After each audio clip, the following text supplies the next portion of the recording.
कृषी क्षेत्रातील जाचक अटी, खत कंपन्यांची सक्ती आणि प्रशासकीय जाचाच्या निषेधार्थ Maharashtra fertilisers, pesticides and seeds dealers असोसिएशनच्या वतीने 27 एप्रिल पासून राज्यव्यापी बेमुदत बंद पुकारण्यात आला आहे.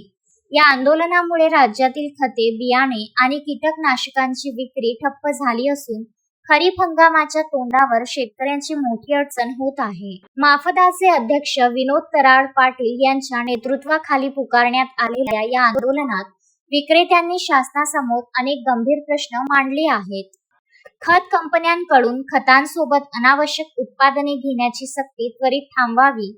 बियाणे किंवा खते अप्रमाणित आढळल्यास सीलबंद पॅकिंग देणाऱ्या कंपन्यांवर कारवाई करावी. विक्रेत्यांना आरोपी न करता केवळ साक्षीदार मानावे. निकृष्ट माल बाजारात येण्यापूर्वीच उत्पादन केंद्रावर तपासण्याची कडक यंत्रणा असावी, जेणेकरून विक्रेते आणि शेतकरी दोघांची फसवणूक टाळता येईल.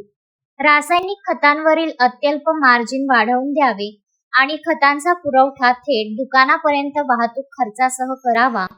ड्रग इन्स्पेक्टर प्रमाणे कृषी क्षेत्रातही तपासणीसाठी मर्यादित अधिकारी असावेत. 15 ते 20 अधिकाऱ्यांच्या पथकांकडून होणारी तपासणी अन्यायकारक असल्याचा आरोप संघटनेने केला आहे. सोमवारी संपाच्या पहिल्याच दिवशी अमरावती जिल्ह्यात कडकडीत बंद पाडण्यात आला. जुनी तहसील इमारत, चित्रा चौक, जुना कॉटन मार्केट आणि कॉलेज रोड परिसरातील सर्व कृषी प्रतिष्ठाने बंद होती. ऐन हंगामाच्या कामात खते आणि बियाणे मिळत नसल्याने शेतकऱ्यांना दुकानातून रिकाम्या हाती परतावे लागले. विक्रेत्यांच्या मागण्या रास्त असून शासनाने यावर तातडीने तोडगा काढावा, अशी भावना कास्तकारांकडून व्यक्त होत आहे.